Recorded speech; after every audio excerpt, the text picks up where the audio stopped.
ఓం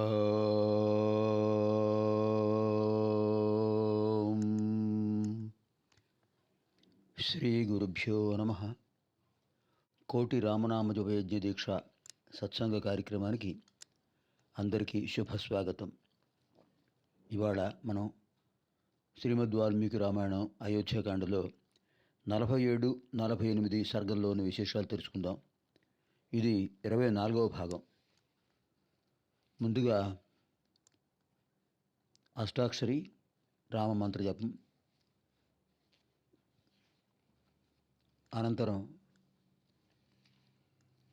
వాల్మీకి రామాయణ పారాయణ ప్రవచన మహిమా శ్లోకం, తదనంతరం ఏకశ్లోకి రామాయణం, తతఃపరం అంటే ఆ తర్వాత భద్రాచల శ్రీ సీతారామ లక్ష్మణ స్తుతి. మరోసారి అందరికీ మనవి చేస్తున్నాను, సత్సంగ సభ్యులందరూ కూడా చాలా భక్తి శ్రద్ధలతో రామనామ జపం చేస్తున్నారు, వేల సంఖ్యలో చేస్తున్నారు. తప్పనిసరిగా మనకు ఈ సంవత్సర దీక్షా కార్యక్రమంలో, వార్షిక దీక్షా కార్యక్రమంలో కోటి సంఖ్య తప్పనిసరిగా దాటుతుంది. అందులో ఏమాత్రం సందేహం లేదు. అటువంటి శక్తిని, యుక్తిని ఆ సీతారామచంద్ర ప్రభువులు మనకు అనుగ్రహిస్తారు అని భావిస్తూ, దీంతోపాటు ప్రతిరోజు కూడా 108 సార్లు అష్టాక్షరి మంత్రజపం, అలాగే 108 నామరామాయణ మంత్రాలు ఖేచరి ముద్రలో ఉండి చేయడం చాలా మానసికంగా చేయాలి. ఖేచరి ముద్రలో ఉండి జపం చేస్తే మానసికంగా చేయడం అవుతుంది. విరామ సమయాల్లో ఇంకా ఎక్కువగా చేస్తూ ఉంటే హనుమత్ సమేత శ్రీ సీతారామ లక్ష్మణ ప్రతిశబ్ద దేవానాం దివ్యానుగ్రహ ప్రాప్తి అనేది మనకు తప్పకుండా కలుగుతుంది. మనోవంఛాపద సిద్ధి కలుగుతుంది. ఆపదామపహర్తారం దాతారం సర్వసంపదాం లోకాభిరామం శ్రీరామం భూయో భూయో నమామ్యహం. ఆపదలను పోగొట్టి సంపదలను కలిగించే శ్రీరామచంద్ర ప్రభు యొక్క అనుగ్రహం అందరిపై వర్షింపజేయాలని ఆ స్వామివారిని ప్రార్థిస్తూ ఇప్పుడు మనం మంత్రజపంలో ప్రవేశిద్దాం. ఓం రామ్ శ్రీరామాయ నమః. ఓం రామ్ శ్రీరామాయ నమః. ఓం రామ్ శ్రీరామాయ నమః.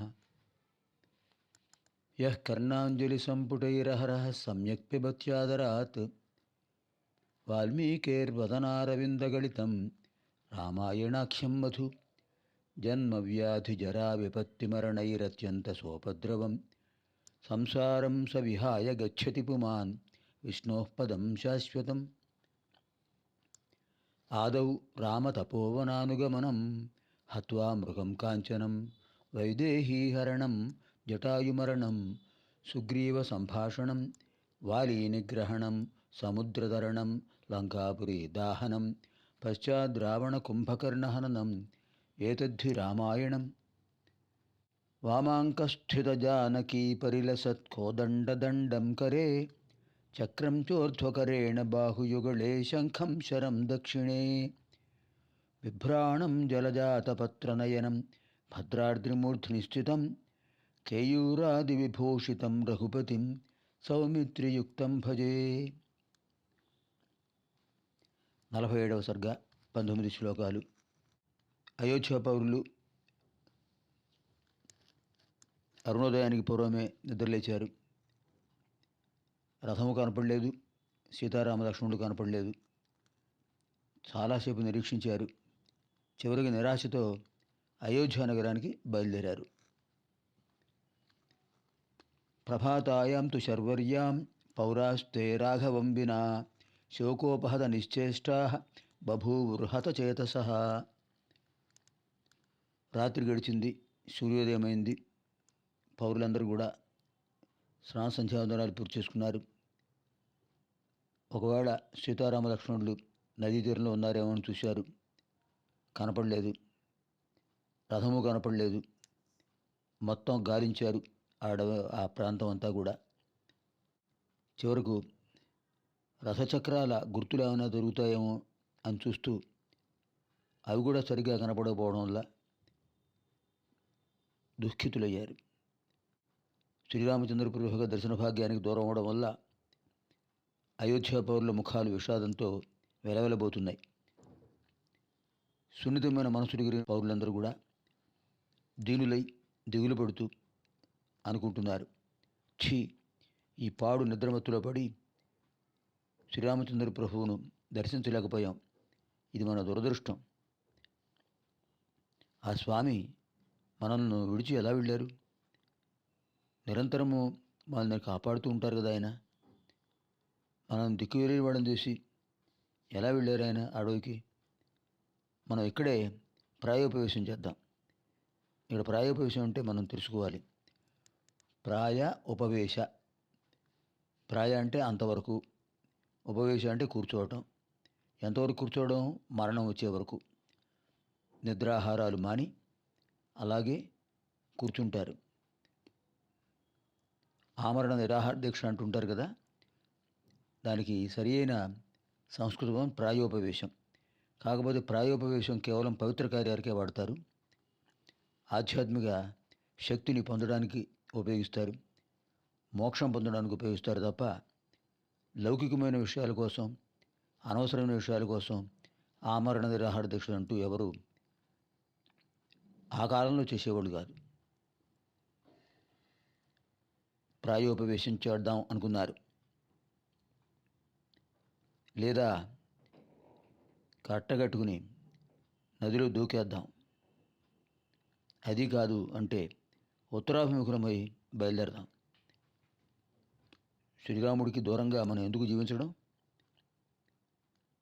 లేదా ఇక్కడ కట్టెలు ఉన్నాయి, ఎండిపోయిన కట్టెలు, అవన్నీ తీసుకొచ్చి నిప్పంటించి సామూహికంగా ఆహుతి అయిపోదాం.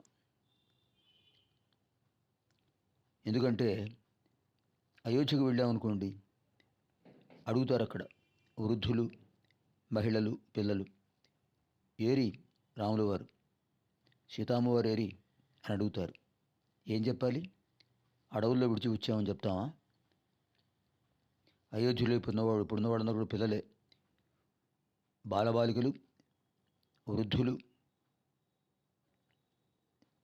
మహిళలు, వీళ్ళందరూ కూడా శ్రీరాముడు లేకుండా మనం వెళ్ళడం చూసి నిస్పృహతో బాధపడతారు. కాస్తో కూస్తో కొంచెం ఆనందంగా ఉన్నారు, మనం శ్రీరాముడితో కలిసి వస్తామని. ఆ ఆనందం కూడా అదృశ్యం అయిపోతుంది.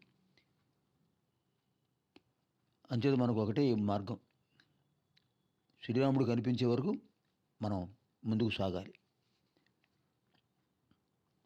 ఆయన లేకుండా అయోధ్యకి ఎలా పెడతాం? ఇలా రకరకాలుగా మాట్లాడుకుంటున్నారు. లేగదూడలకు దూరమైన పాడి ఆవుల్లాగా దుఃఖార్తులు విలపిస్తున్నారు. అద్భుతమైన ఉపమానాలు. ఆదికవి అన్నారు అందుకే వాల్మీకిని. మొట్టమొదటగా 24,000 శ్లోకాలతో, అష్టాదశ వర్ణనలతో అద్భుతమైన మహాకావ్యం రాసిన, ఆదికావ్యం రాసిన మహానుభావుడు. అనేక అలంకారాలు, ఉపమాలంకారం, రూపకాలంకారం, ఉత్ప్రేక్షాలంకారం, అతిశయోక్తి అలంకారం, అర్ధాంతరన్యాసాలంకారం, స్వభావోక్తి అలంకారం, అలాగే శబ్దాలంకారాలు. మనకు సుందరకాండలో చూసినట్లయితే ఎన్ని శబ్దాలంకారాలండి, అంత్యానుప్రాసలు. అలాగే సింహావలోకన శబ్దాలంకారం, అద్భుతమైన అలంకారాలు కనిపిస్తాయి. శబ్దాలంకారాలు, అర్థాలంకారాలు రామాయణంలో అద్భుతంగా ఉంటాయి. అంచేతనే ఆయన ఆదికవి అన్నారు. అంతకుముందు ఎవరు ఇంత పెద్ద కావ్యాన్ని ఎవరు రాయలేదు. పైగా 18 రకాల వర్ణనలు ఎవరు చేయలేదు. అద్భుతమైన కథా గమనాన్ని చాకచక్యంగా నిర్వర్తించిన వాళ్ళు లేరు అంతకుముందు. అలాంటి విశేషమైన ప్రశస్తి పొందినవాడు కనుకనే వాల్మీకి ఆదికవి అయ్యాడు. త్రేతాయుగంలో ఆయన రచించిన కావ్యం ఆదికావ్యం అయింది.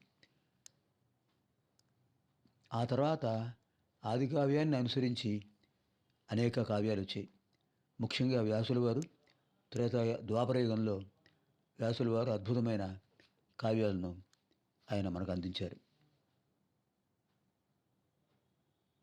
అలాంటి విశేషాలు ఎన్నో మనకు త్రేతాయుగం, ద్వాపరయుగంలో కనిపిస్తాయి. అందుకనే వాల్మీకి, వ్యాస, కాళిదాసాదులు అంటుంటారు. అలాంటి మహానుభావులు. కలియుగంలో కాళిదాస మహాకవి. కవులంటే వాళ్ళు. అద్భుతంగా ఉపమాలంకారాలు ఉపయోగించారు. మనం ఏం చేయాలి ఇప్పుడు అని అందరూ చర్చించుకున్నారు. చివరికి మనస్తాపానికి లోనయ్యారు. ఎండిపోయిన చెరువులో జలజంతువులన్నీ గరుత్మంతుడికి అయిపోయినట్టుగా అయోధ్య శోభావిహీనమై ఉన్నది. అలా శోభావిహీనమైన అయోధ్యకు మనం ఏం పెడతాం? నీరింకిపోయిన సముద్రంలా ఉంటుంది ఆ నగరం. చంద్రుడు లేని ఆకాశంలా ఉంటుంది. ఎన్ని ఉపమానాలండి! అద్భుతమైన ఉపమాలంకారాలు. ఇలా రకరకాలుగా వాళ్ళు భావిస్తూ అప్పటి వరకు ఉన్నటువంటి సంతోషం ఆవిరైపోయింది వాళ్ళకు. అటువంటి శోకస్థితిలో అసలు తమ ఎదుట ఉన్న వ్యక్తులు ఎవరు గుర్తించలేని స్థితిలో భ్రమలో ఉండిపోయారు.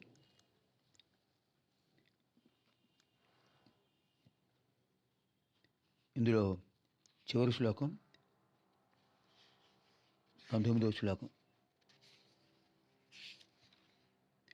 తేతాని వేష్మాని మహాధనాని దుఃఖేన దుఃఖోపహతాభిశంతః నైవ ప్రయజ్ఞుస్వజనం జనం వా నిరీక్షమాణా ప్రవినష్టహర్షాః. ఏమాత్రం సంతోషం లేనటువంటి ఆ పౌరులందరూ కూడా అయోధ్య నగరానికి వెళ్ళడానికి కానీ తమ ఇళ్లల్లో చేరడానికి కానీ ఇష్టపడలేదు. ఒకరినొకరు గుర్తించలేని స్థితిలో భ్రమపడి అక్కడే ఉండిపోయారు. ఇత్యార్షే శ్రీమద్ రామాయణే ఆదికావ్యే అయోధ్యాకాండే 47 సర్గ. అనంతరం 48 సర్గ, 48వ సర్గ. నగరవాసులైనటువంటి స్త్రీలందరూ దుఃఖిస్తున్నారు. ఇది 48వ సర్గ. దీంట్లో 37 శ్లోకాలు ఉన్నాయి. శ్రీరాముని విడిచిపెట్టి అయోధ్యకు వచ్చినటువంటి వాళ్ళందరినీ కూడా చూసి బాలబాలికలు, వృద్ధులు, మహిళలు బాధపడ్డారట, ఏడ్చారట.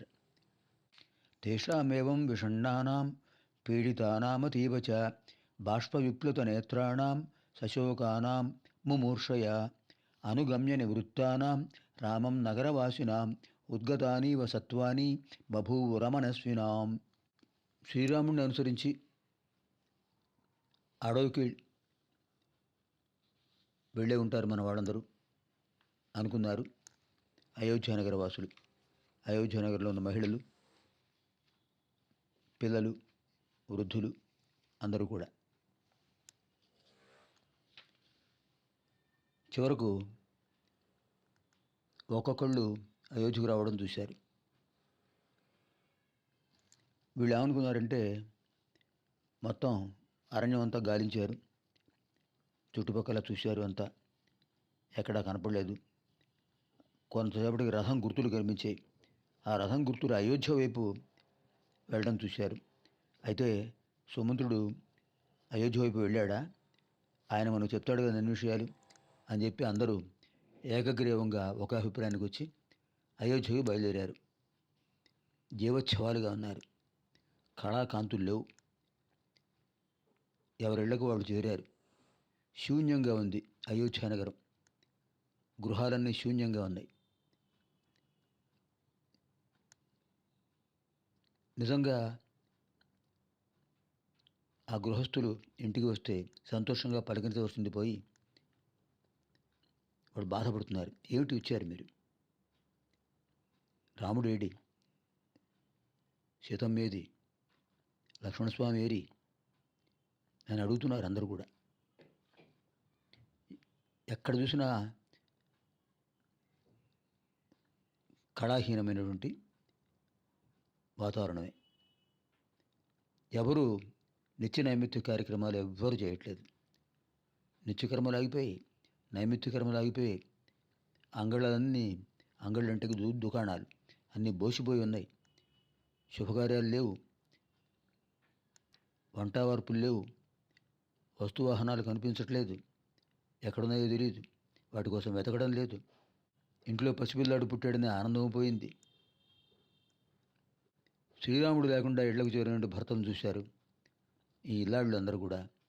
బాధపడ్డారు, దుఃఖార్తులయ్యారు. మావటి వాళ్ళు అంకుశాలతో ఏనుగులను పొడిచినట్టుగా సూటిపోటి మాటలతో భర్తలను నిందించారు. ఏమయ్యా, శ్రీరాముడు దర్శనానికి నోచుకున్న వారికి ఇళ్ళు ఒకటితో పనేమిటి? భార్యాపుత్రులు ఎందుకు మీకు? ఎందుకు ధనధార్యాలతో ఏమిటి ప్రయోజనం మీకు? సుఖాలు కావాలా, భోగాలు కావాలా? ఎందుకు వచ్చారు మీరు? లక్ష్మణస్వామి వారే, ఆయన ఒక్కడే సత్పురుషుడు. అన్నా వదిన వాళ్ళిద్దరి వెంట వెళ్ళాడు. అదృష్టవంతుడు. ఆ భాగ్యం మీకు లభిస్తుందా? వనవాస సమయంలో కాకుస్థుడైన శ్రీరాముడు సీతాదేవితో కూడా పవిత్ర నదీ తీరాల్లో, పద్మ సరస్సుల్లో పవిత్ర స్నానాలు చేస్తూ ఉంటాడు. అలాంటి పుణ్య దంపతుల స్పర్శతో ఆ నదులే పవిత్రములవుతాయి, ఆ పద్మ సరస్సులే ధన్యములవుతాయి. లతా వృక్షాలతో, పొదలతో నిండిన అరణ్యాలన్నీ కూడా నిర్మలమైన జల ప్రవాహాలతో ఉండే నదులు, జలపాతాలు అన్నీ సీతారాములను చూసి ఆనందిస్తూ ఉంటాయి. అలాంటి చిత్రమైన వాతావరణాన్ని విడిచిపెట్టి మీరు ఎందుకు వచ్చారు ఇక్కడికి? ఆ వృక్షాలు ఎంతో ఆనందిస్తాయి సీతారాముడు తమ దగ్గరకు వచ్చారని. ఋతుధర్మాన్ని బట్టి అక్కడ ఆ పుష్పాలు, ఫలాలు స్వామివారిని సేవిస్తాయి కదా. గిరులు, ఝరులు పవిత్రములవుతాయి స్వామివారిని చూసి. చల్లటి గాలులు స్వామివారిని స్పృశించి ధన్యములవుతాయి. అలాంటి మహానుభావుడిని విడిచి మీరు వచ్చారా? మేము సీతాదేవికి, మీరు శ్రీరాముడికి సేవలు చేయాలి, పదండి అడవి పెడదాం, ఎందుకు ఇక్కడ మీరు ఉండడం అని అందరూ కూడా, ఆ మహిళలు, గృహిణులందరూ గృహస్థుల్ని హెచ్చరిస్తున్నారు. చివరకు ఒకటే మాట అన్నారు, ఈ రాజ్యం పైన అధికారం కైకేయి చేజిక్కించుకుంటే ఈ దేశం దిక్కులేనిదవుతుంది,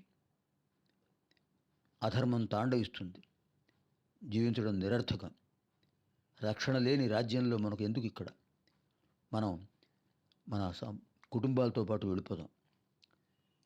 అంతేకాదు, రాజ్యకాంక్షతో భర్తను కీలుబొమ్మగా చేసి శ్రీరాముడిని అడవుల పాలు చేసి ఇక్ష్వాకు వంశానికి మచ్చదిచ్చింది దుర్మార్గురాలు కైకేయి అంటున్నారు.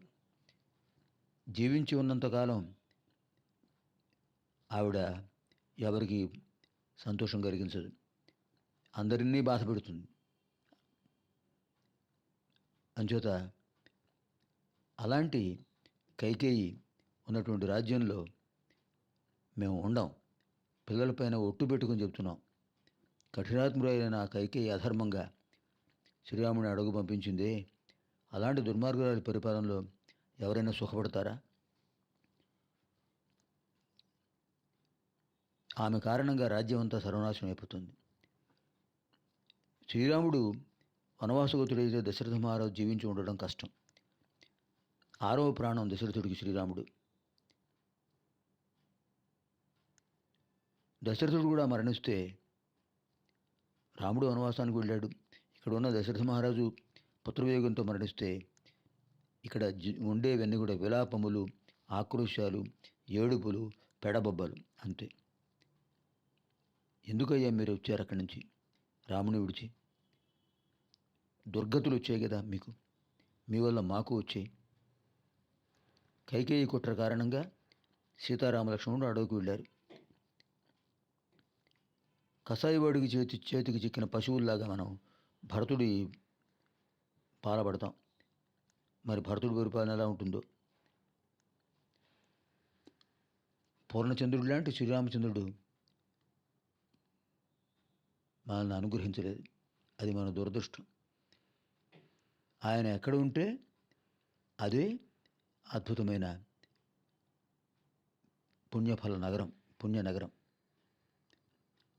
అని అయోధ్య నగరంలో స్త్రీలందరూ కూడా చాలా బాధపడుతూ, అవసాన దశలో మృత్యువు కోసం బాధపడుతూ ఉన్నటువంటి, మృత్యువు కోసం ఎదురు చూస్తూ భయపడుతున్న వాళ్ళలాగా దుఃఖంతో కుమిలిపోతూ పెడబొబ్బలు పెడుతూ ఏడవడం మొదలెట్టారు. రామ రామ రామ శ్రీరామ శ్రీరామ, ఎక్కడ చూసినా ఇదే మాట. అయిపోయింది. ఆ రోజు అస్తమయం అయిపోయింది. అప్పుడే రాముల వారు వెళ్ళి రెండవ రోజు కూడా గడిచిపోయింది. అయోధ్యలో ఏ ఇంటిలో కూడా అగ్నికార్యాలు జరగలేదు. వేదాధ్యయనాలు, పురాణ ప్రవచనాలు అన్నీ ఆగిపోయాయి. దేవాలయాల్లో అర్చనలు లేవు, దేవుళ్లకు నివేదనలు లేవు. అంతా అంధకార బంధురం అయిపోయింది. వ్యాపారుల అంగళ్ళన్నీ మూతపడిపోయాయి. జనసంచారం లేదు. ఎవరి ముఖంలో చూసిన విషాదమే తప్ప వినోదం లేదు. అయోధ్యాపురం చుక్కల్లేని ఆకాశంలో తేజవిహీనమైంది. స్త్రీలందరూ కూడా తమ పిల్లలకు, భర్తలకు దూరమైన వాళ్ళలాగా వ్యాకులు పడుతూ ఉన్నారు. నిన్న మొన్నటి వరకు అతి వైభవంగా సంగీత సభలు, ఉత్సవాలు, నృత్య ప్రదర్శనలు, వాద్యగోష్ఠులు, చర్చాగోష్ఠులు, శాస్త్ర చర్చలు, ఇలాంటి వాటితో వేదఘోష, ఇలాంటి వాటితో సంతోషంగా ఉన్నటువంటి ఆ ప్రదేశాలు, రాజవీధులు, అంగళ్ళు అన్నీ కూడా బోసిపోయాయి, వెలవెలపోతున్నాయి. అయోధ్య నగరం నీరింకిపోయిన సముద్రంలాగా నిష్కళతో ఉంది. నిష్కళ, ఎటువంటి కళ కనిపించట్లేదు. అటువంటి పరిస్థితిని వాల్మీకి మహర్షి ఎంత అద్భుతంగా వర్ణించారో చూడండి. ఇది 37వ శ్లోకం. ప్రశాంత గీతోత్సవ నృత్తవాదన వ్యపాస్తహర్ష పిహిదా పడోదయ తదా హ్యయోధ్యా నగరీ బభూవస మహార్ణవ సంక్షపితోదకో యథా. ఆ నగరంలో సంగీతోత్సవాలు, నృత్యోత్సవాలు, వాద్యగోష్ఠులు, శాస్త్ర చర్చలు, వేద మంత్రోచ్చారణలు ఏవీ వినిపించట్లేదు, ఏవీ లేవు. ఇళ్ల కవాటాలు మూసుకున్నారు, తలుపులు మూసుకున్నారు. నీరు తగ్గిపోయిన సముద్రంలా ఉంది అయోధ్య. ఇత్యార్షే శ్రీమద్ రామాయణ ఆదికావ్యే అయోధ్యాకాండే అష్టచత్వారింశः సర్గः. దీంతో మనకు 24వ భాగం పూర్తయిందన్నమాట. అనంతర కార్యక్రమంలో మనం ఏకోన పంచాశः సర్గः, పంచాశः సర్గः అంటే 49వ సర్గ, 50వ సర్గ అంటే 25వ భాగం, దాంట్లో ప్రవేశిద్దాం. సర్వేభ్యః హనుమత్ సమేత శ్రీ సీతారామ లక్ష్మణ భరత శత్రుఘ్న దేవానాం దివ్యానుగ్రహ ప్రాప్తిరస్తు. శుభం భవతు. స్వస్తి. श्रीराम जय जय राम।